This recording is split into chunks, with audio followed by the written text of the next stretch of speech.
आता कोणती रांगोळी काढणार आहे? शिक की, शिक ना. येत नाही म्हणजे काय शिकायचं. चल तू आता सगळं झालं बाई झाडं. मला आता झाडावं लागेल. याला घे, ये मध्ये मध्येच येते बरं का. तुला काय घेऊ? दाखवतो का तो मालक? दाखवतो तुला व्हिडिओमध्ये. हां या बघ तू म्हणून बघतो का व्हिडिओ तो मालक?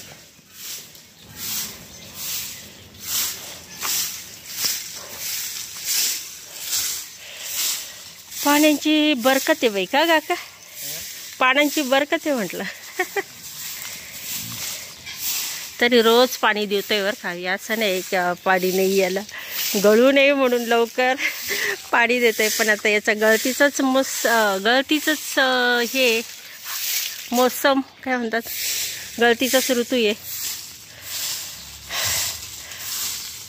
आता फुटू राहिली पालवी, आंब्याला फुटलेली आहे. तर बाकीच्यांची पण आता फुटण, पण सागाचं नाही फुटणार बघा. सागा जून जुलैमध्येच येईल ना. याला मोहर नाही आहे खरंच ना, यावर्षी नसेल याला मोहर. असं आहे, एक वर्षी येतं एक वर्षी नाही आहे त्याला मोहर. मागच्या वर्षी होता, यावर्षी का नाही आला काही सांगता येत नाही. अजूनही उगवू शकतं ना मोहर, का ग येऊ शकतं ना का नाही?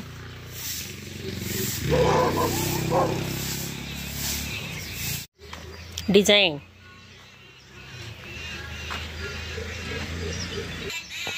इकडून सूर्य उगवलेला आहे. दिसेना काय बाई मला. हा एक एकदा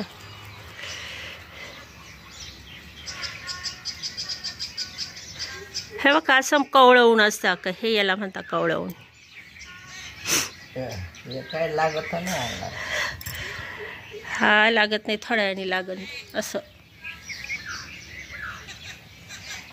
झाली आकाशी रांगोळी. जाऊ दे काय कशी काढा ना, दारात शोभती एवढं वेळेस प्रॅक्टिस करायची फक्त. मस्त आली आहे फुलं छान. इथे एक, तिथे एक. हाय हॅलो नमस्कार, मी मनीषा तुम्हा सर्वांचं स्वागत करते आपल्या लाडक्या चॅनलमध्ये, ज्याचं नाव आहे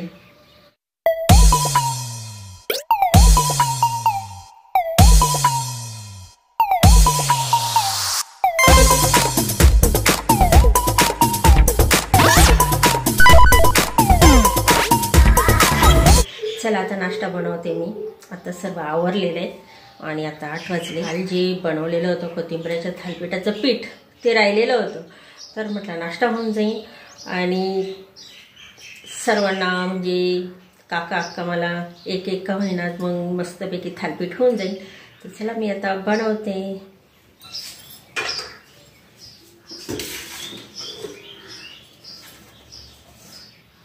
फ्रीजमध्ये ठेवलं छान होतं, छान राहिलं ते. विहिरीकडचं शेत आहे जे जिथं मकाय वगैरे, त्याच्या पलीकडं आणखीन 1-2 शेतं म्हणजे सोडली तर तिथून रस्ता लागतं आणि त्याच्या पुढं शिर्डीचं म्हणजे प्रति शिर्डी साईबाबाचं मंदिर आहे आणि तिथं रोज अशी मस्तपैकी भक्तिगीतं ऐकायला येतात थेट घरापर्यंत. आता हे जर असं म्हणजे एवढं लांब आहे तरी ऐकायला येतं, कारण आहे ना आता गावाकडं कसं आपल्या गावामध्ये जवळजवळ आता 2-3 किलोमीटर दूर आहे, तरी पण घरी ना इतकं म्हणजे स्पष्ट ऐकायला येतं. तर आता ते चालू आहे मंत्र आणि ऐकत ऐकत माझं चालू आहे कोथिंबीराचे थालीपीठं. आणि आता हे थालीपीठ मी याच्यामध्ये काही ज्वारीचं पीठ टाकलंच नाही. मी फक्त आता याच्यामध्ये काय केलेलं आहे, कालच बेसन पीठ, बाजरीचं पीठ आणि तांदळाचं पीठ टाकून मी हे करू राहिले 3 पिठांचा वापर करून. आणि आता ही याची रेसिपी तर मी दाखवलेलीच आहे तुम्हाला, त्याच्यामुळं मी काय आता दाखवतच नाही आहे. मी आता फक्त तुम्हाला सांगू राहिले त्याच्यामध्ये काय काय टाकलेलं आहे. आणि असंच 1-2 असं चेंज करून मी हे थालीपीठाचा बनवून घेत आहे, कारण अचानकच अक्काने कुठून कोथिंबीर आणली काय माहिती. आई येता येतच घेऊन आली ती दवाखान्यातून येता येतं. मग तेव्हा म्हटलं तर ही त्याचे थालीपीठ कालच निम्मी केले होते आणि निम्मे ठेवले होते. तर अक्काला काही चव नव्हती तोंडाला म्हणून तिने काहीतरी खाल्लं, ते अर्धच खाल्लं. आणि मग मी रात्री किती खाल्लं, मी एकच खाल्लं आणि काकांनी 1-1.5च खाल्लं. त्याच्यामुळं मग हे बाकीचं पिठं राहिलेत आणि म्हटलं मग सकाळी मस्त नाश्त्याला होऊन जाईल. आणि मग आता तेच करून राहिली आहे. आणि म्हटलं आता हे केव्हा खेळत बसू, डायरेक्ट एकच मोठे करून देते. पण ते तव्यावरसुद्धा मावत नव्हते. खरं म्हणजे आता रेसिपी ना मला तर खूप असं वेगवेगळ्या म्हणजे चॅनलवर कोणाचे किती छान अशा रेसिपी पाहायला भेटतात. पण प्रत्येक वेळेस ते साहित्य आपल्या घरात उपलब्ध असतंच असं नाही. असं वाटतं की खूप करावं, हे करावं, ते करावं. पण मग ते रेसिपी राहून जातं. मग आपल्या रेग्युलरल्या ज्या रेसिपी आहे त्याच मग करत असते. आता मस्तपैकी मी खूप असे तीळ टाकून अशी छान बनवले. एक झालेला आहे, एक तव्यावर आहे आणि एक पोळपाटावर आहे. तर मस्त असं तीळ लावलेलं आहे.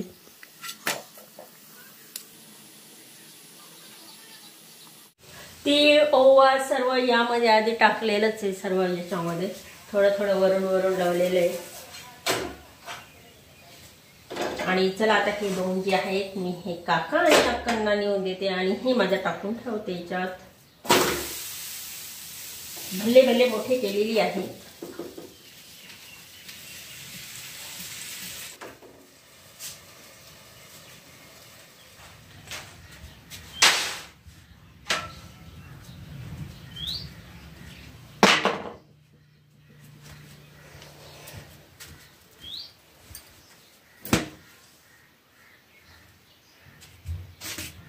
फरच्या तर धुवायच्याच आहे.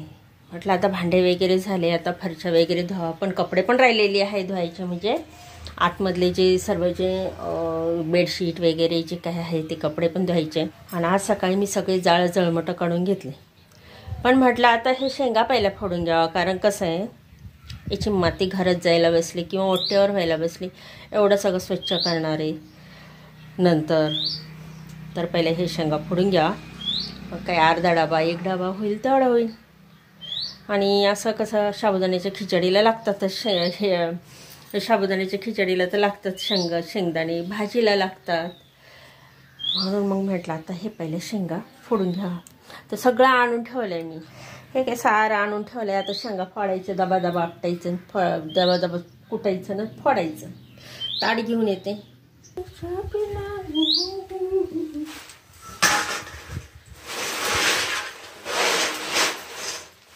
मागच्या वर्षीच्या ह्याच टायमाला आपण हे केलेले भुईमुग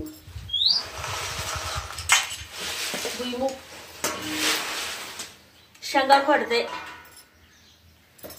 झालं जेवण? आता बरं वाटतं ना?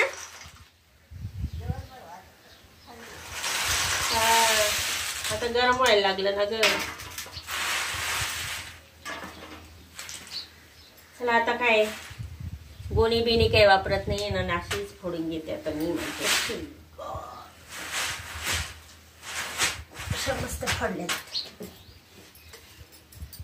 सुरुवातीला यूट्यूब चॅनल आपण जेव्हा खोललं होतं ना, तेव्हा आम्ही शेंगाचा जुगाड पद्धतीने कशा फोडल्या जातात हे गोणीमधून ते वैष्णवीनी करून दाखवल्या होत्या. त्याच्यातल्या बऱ्याच अशा कमेंट्स इतक्या छान येऊ राहिलेल्या आहेत की आम्ही अशा फोडून पाहिल्या, आम्हाला खूप छान जमल्या.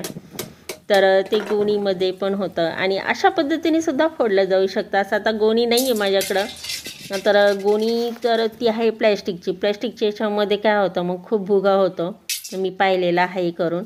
कारण कसं तिथून हवासुद्धा बाहेर जात नाही. कधी ती गोणी आहे ती फाटली पण जाते प्लॅस्टिकची. तर मग मी म्हटलं की आता हे यामध्येच असं आपण शेंगा फोडून घेऊ. आणि असं सुद्धा फोडल्या जातात. आणि सरळ असं जर लाटण्याने आपण जशी चपाती लाटतो ना, अगदी त्या पद्धतीने जरी केलं ना तरी शेंगा मस्तपैकी अशा त्याच्यातून टरकलं बाजूला होतात आणि अशा छान अशा शेंगदाणे बाजूला होतात. तर अशा पद्धतीने आता मी ही वेचून घेऊ राहिली आहे. पण मग ते असं घोळून मी एका ताटात काढून मग आहे ना ते हे मस्तपैकी पाखडून वगैरे आणि छान असं एका बाजूला करून घेणार आहे. म्हणजे मग कसे शेंगदाणे एका बाजूला आणि टरकले एका बाजूला. आणि हे सर्व जे आहे म्हणजे जर आता एकत्रच एवढं ताटामध्ये काढायचं म्हटल्यानंतर माती पण येणार, म्हणून ती चाळूनसुद्धा घेणार आहे. पोळ्याची चाळणी पण मी घेऊन आलेली आहे. आता हे एकदा फोडून ठेवले ना तर मला 2-3 महिने हमखास म्हणजे हे शेंगदाणे जातीलच, कारण मी आता बरेच दिवस झाले मी फोडलेच नाही आहे. आणि आता फोडू राहिलेले आहे, ते पण अगदी थोड्या राहिलेले. आताही नाही ती फोडणार, 2-4 दिवसांनी किंवा 8 दिवसांनी फोडणार होते, कारण ते अजून 8-10 दिवस तरी नक्की जातील मला ते शेंगदाणे. आणि जास्त वापर पण करत नाही. पहिले तर काय खारे शेंगदाणे बनवायची, सगळं बनवायची, पण आता काय सगळा दिवसेंदिवस काय म्हणतात जीव आळशी होत चालला म्हटलं तरी चालेल. आणि खायला कोण आहे तर साची पण नाही आहे, त्याच्यामुळं मग ते करावं पण वाटत नाही. पण आता मी म्हटलं की आता रेसिपी आता शिकायच्याच, म्हटलं आपल्याला जमलं पण पाहिजे. पण कसं आहे की इकडं खेडेगाव पडतं, लिमिट पडतं, त्याच्यामुळे एवढ्या वस्तू सगळ्या मिळत नाही त्या, असं होतं. मग अशी माती काय उपयोग आहे, ही अशी माती उद्या मी जर फरच्या वगैरे उद्या परवा जर धुतल्या तर अशी माती झाली तर उपयोग काय, सगळा ओट्टा पण धुवून काढायचा आहे ना मला. विचार केला, म्हटलं आता एवढे शेंगा फोडून झाल्या ना तर मग आता शेतामध्ये जाऊ, म्हटलं तुम्हाला गहू वगैरे दाखवते, आणि बाकीचा मका तर गेलाच. चला आता हे एवढी अर्धी टोकरी झाली, अजून करावं लागेल तरच तो डबा भरण. अर्धी पण नाही झाली तर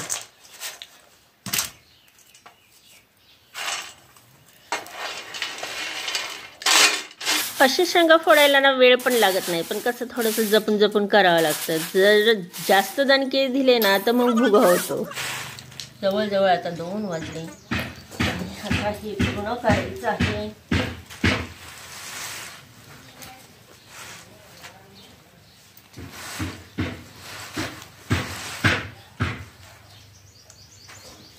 असं जुगाड कोण कोण करतं बरं शेंगा फोडायचं, मी तर नेहमी असंच करतो.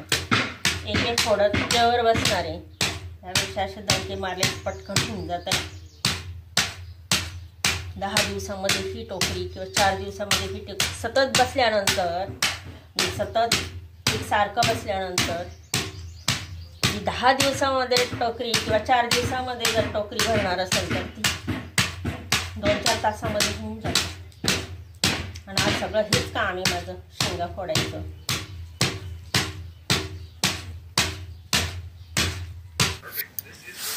खरं आहे का ह्याच्यात पावा घड्या काही नाही, एकदम व्यवस्थित काढलेले, पण काही शेंगदाणा याच्यामध्ये नाही आहे. आणि हे एवढे झालेले आहे आपले आता. आणि ते जे आहे ते उन्हामध्ये ठेवलंय पोतं, म्हटलं त्याच्या सोंडे वेंडे असतील, नाळ्या असतील. आता किती 1 वर्ष झालंय, तर म्हटलं त्याला थोडंसं ऊन द्यावा आणि लगेच घरात न्यावा, नाही तर नको खवट व्हायला. आता हे सगळं भरते. नुसतं मी एवढं हे केलं तर केवढे किती शेंगदाण्याची फूट थोडीफार झालीच असेल ना. कसं तेल याच्यावर आलेलं आहे. आणि ही माती अरे पुन्हा गेलं याच्यात, पुन्हा आता चाळून भरते ही.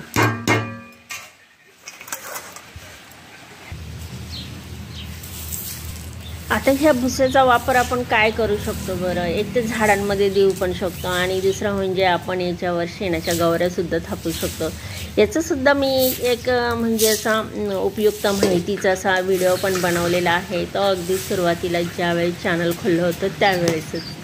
पण आता हा सर्व भुसा मी काय करणार आहे, सागाच्या झाडामध्ये टाकन, नाही तर मग मी तिकडं आता पानं टाकते ना तिकडं नेऊन टाकन. आणि तुम्हाला दाखवते की आमच्या इकडं आता आहे ना खूप सौर पॅनल बसवून राहिलेले आहे, एक जणाचे. तर आज पुन्हा एक बसवलेला आहे, तर तुम्हाला मी तिकडं पण घेऊन जाते. आणि म्हणजे तिकडं एकदम तिकडंच नाही, एकदम म्हणजे थोडंसं लांबून दाखवते मी. तर किती माती निघाली ही. शेंगा म्हटल्या का माती राहणारच, कारण आपण ओलसरच उपटून आणतो, सगळी मातीच होती. आणि आता इतकं वारं पण सुटलंय ना, सगळं ते घरामध्ये जाऊ राहिलेलं आहे. आणि चला तुम्हाला मी काल तर एक दाखवलं सौर पॅनल. आता हे हे इकडे एक सौर पॅनल काल बसलेलं आहे ना, काकांना झाडांना पाणी देऊ राहिलेले आहेत. तर हे सौर पॅनल इकडं काल बसलेलं आहे ना. तर आज कुठं चालू आहे, तर काल काल कुठं बसलो होतं? काल हे पाय इथं, आणि आज चालू आहे ह्या शेतामध्ये.